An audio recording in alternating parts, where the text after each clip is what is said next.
बहुत वर्ष पहले एक राजा की दो रानियां थीं। बड़ी रानी शोभा बहुत अच्छे स्वभाव की दयावान स्त्री थी। छोटी रानी रूपा बड़ी कठोर और दुष्ट थी। बड़ी रानी शोभा के एक पुत्री थी, नाम था देवी। रानी रूपा के भी एक बेटी थी, नाम था तारा। रानी रूपा बड़ी चालाक और महत्वाकांक्षी स्त्री थी। वह चाहती थी कि राज्य की सत्ता उसके हाथ में रहे। राजा भी उससे दबा हुआ था। रानी रूपा बड़ी रानी और उसकी बेटी से नफरत करती थी। एक दिन उसने राजा से कह दिया कि रानी शोभा और देवी को राजमहल से बाहर निकाल दिया जाए। राजा रानी रूपा की नाराजी से डरता था। उसे लगा कि उसे वही करना पड़ेगा जो रूपा चाहती है। उसने बड़ी रानी और उसकी बेटी को राजमहल के बाहर एक छोटे से घर में रहने के लिए भेज दिया।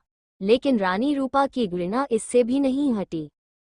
उसने देवी को आज्ञा दी कि वो प्रतिदिन राजा की गायों को जंगल में चराने के लिए ले जाया करे। रानी शोभा यह अच्छी तरह जानती थी कि यदि देवी गायों को चराने के लिए गई तो रानी रूपा उन्हें किसी और परेशानी में डाल देगी।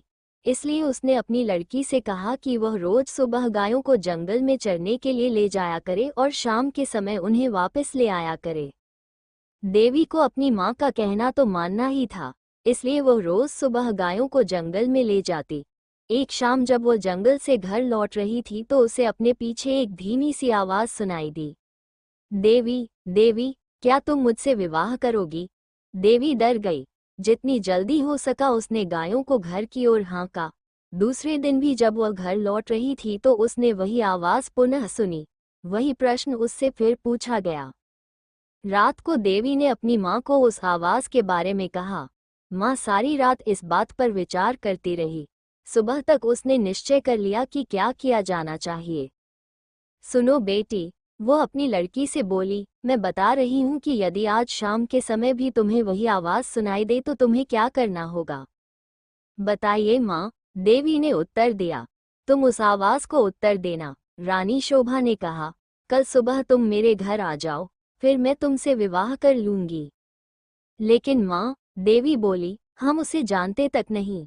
मेरी प्यारी देवी, माँ ने दुखी होकर कहा, जिस स्थिति में हम जीवित हैं उससे ज्यादा बुरा और क्या हो सकता है। हमें इस प्रस्ताव को स्वीकार कर लेना चाहिए। ईश्वर हमारी सहायता करेगा। उस संध्या को जब देवी गायों को लेकर लौट रही थी उसे वही आवाज फिर सुनाई दी।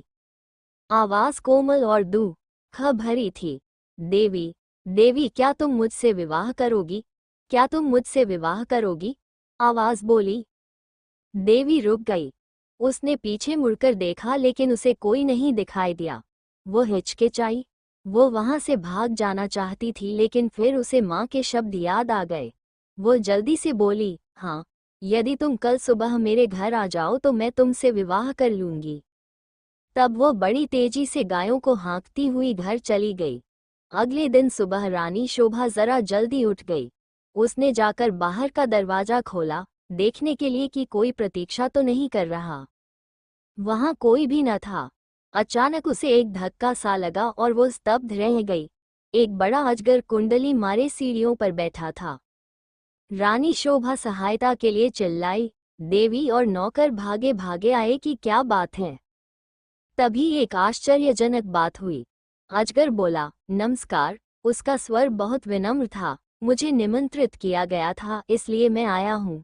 आपकी लड़की ने मुझसे वायदा किया था कि यदि मैं सुबह घर आ सकूं तो वह मुझसे विवाह कर लेगी।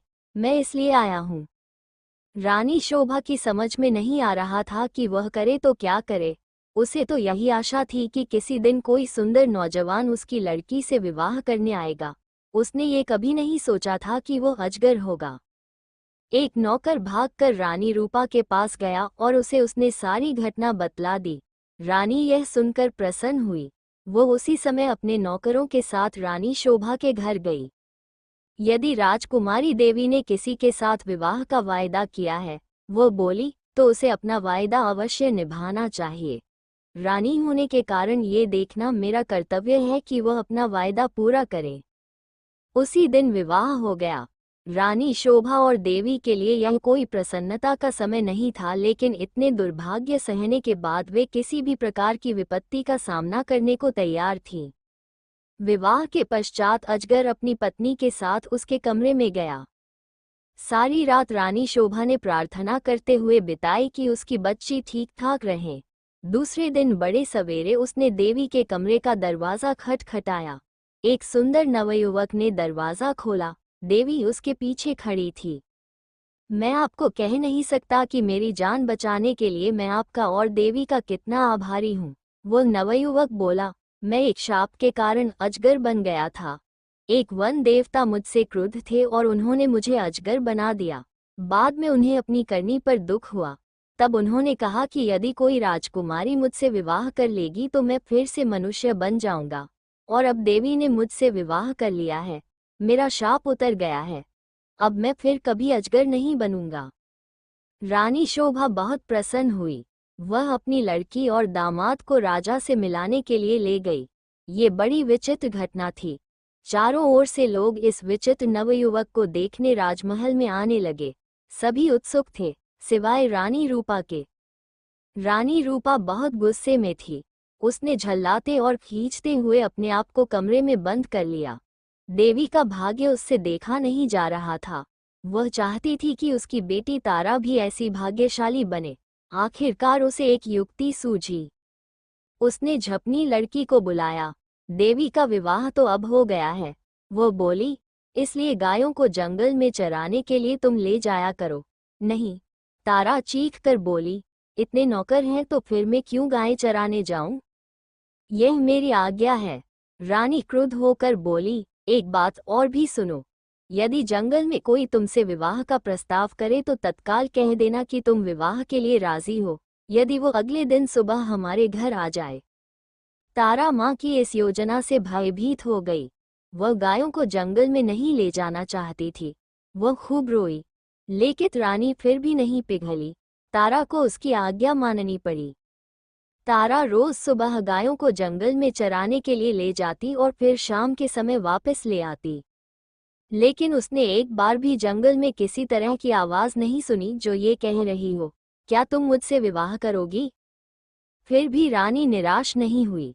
जंगल में कोई अजगर तो था नहीं जो तारा से विवाह का प्रस्ताव करता, इसलिए उसने खुद अजगर ढूंढने का निश्चय किया। उसने अपने नौकरों को एक अजगर लाने की आज्ञा दी। बहुत खोज करने पर काफी दिनों पश्चात उन्हें एक बहुत बड़ा अजगर मिला। उसे पकड़कर वे राजमहल में ले आए। आखिरकार रानी का अभिप्राय पूरा हो गया और उसने तारा का विवाह इस अजगर से कर दिया। अब रानी को संतोष हुआ। विवाह की रात तारा तथा अजगर को एक कमरे में बंद कर दिया गया। रानी अधीरता से सुबह की प्रतीक्षा कर रही थी।